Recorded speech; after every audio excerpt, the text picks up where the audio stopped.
Hello. হ্যাঁ, আমাদেরকে বলে রাখি যে ছোলাটা ধনে গুঁড়ো, জিরে গুঁড়ো, ছোলে মশলা সব কিছু দিয়ে ছোলাটা প্রিপেয়ার হয়ে এসেছে। এবারে আমি যে চায়ের লিকারটা আগে থেকে আমি বানিয়েছিলাম, চায়ের লিকারটা আমি দিয়ে দেবো।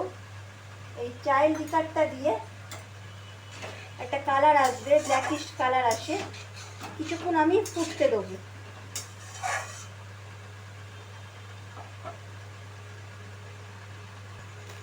এবার আমি ওপর থেকে একটু কাসুরি মেথি হালকা একটু ক্রাশ করে দিচ্ছি, যেহেতু এটা ফ্লেভারের জন্য। আপনারা যদি এটা স্কিপ করতে পারেন খুবই ভালো, কিন্তু আমি এটা কাসুরি মেথিটা দিয়ে একটুখানি মিশিয়ে নিচ্ছি, এই কারণেই যাতে খুব সুন্দর একটা ফ্লেভার আসে। আচ্ছা, তোমাদের দেখিয়ে দিচ্ছি আমাদের ছোলে মশলা বা পাঞ্জাবি ছোলে পুরো রেডি। এবার গরম মশলার গুঁড়োটা স্প্রেড করে দিচ্ছি। আমি একটু ঝোল ঝোল রেখেছি, হ্যাঁ, হালকা গ্রেভি, তো যাতে করে খেতে সুবিধে হয়। এবার আমি গ্যাসের ফ্লেমটা বন্ধ করে দিই। আচ্ছা, এবারে আমি এখানে ময়দা নিয়ে নিয়েছি ভাটুরেটা করার জন্য। তো ময়দার মধ্যে আমি এখানে নুন দিয়ে দেবো, যেমন আমরা ময়দা মাখি ঠিক সেরকমভাবেই, সামান্য, খুব বেশি নুন দেওয়ার দরকার নেই, সামান্য নুন দিয়ে দেবো। তার সঙ্গে আমি এটা দিয়ে দিচ্ছি খাবার সোডা, মানে বেকিং সোডা। আর এখানে আমি কিছু পরিমাণে সুজিটা হাফ কাপ নিয়েছি, মানে ময়দার তুলনায়। আর এখানে টক দইটা নর্মাল টেম্পারেচারে রাখবেন, ভালোভাবে ময়দার সাথে ভালোভাবে একটু মিশিয়ে নিতে হবে।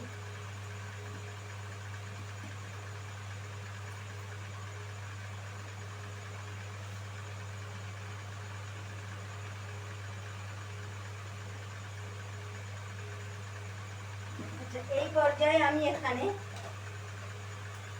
দিয়ে দিচ্ছি সামান্য পরিমাণে সাদা তেল।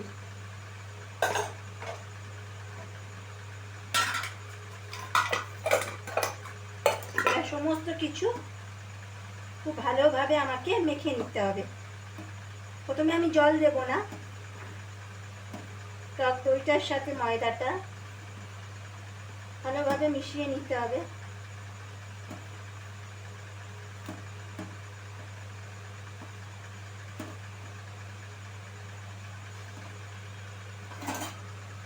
এবারে অল্প অল্প করে আমি জল দিয়ে মেখে নিচ্ছি, কারণ খুব বেশি পাতলাও হবে না, আবার খুব বেশি টাইটও হবে না, তার বেলতে অসুবিধা হবে।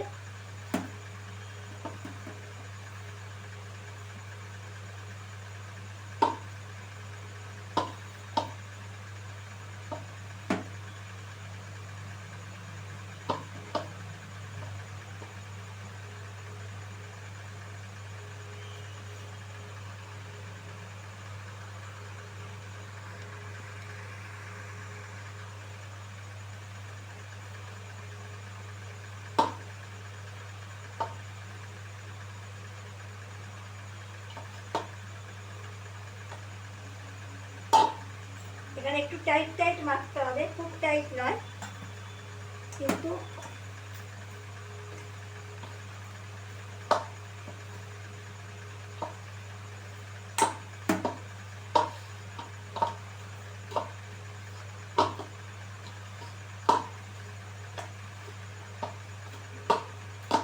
ভালো করে ঠেসতে হবে।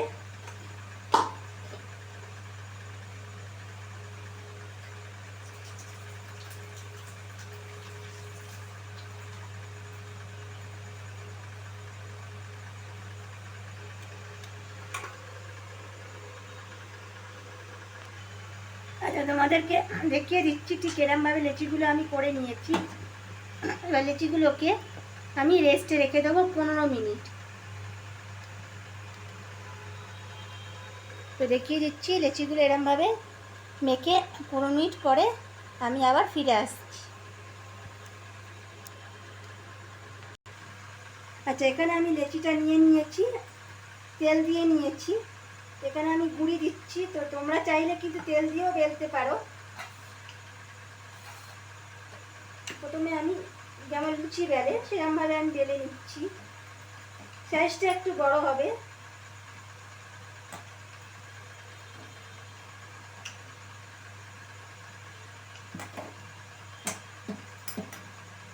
এটাকে তেল দিয়ে বেলে ভালো করে রেখে দিতে হবে ময়দাটা।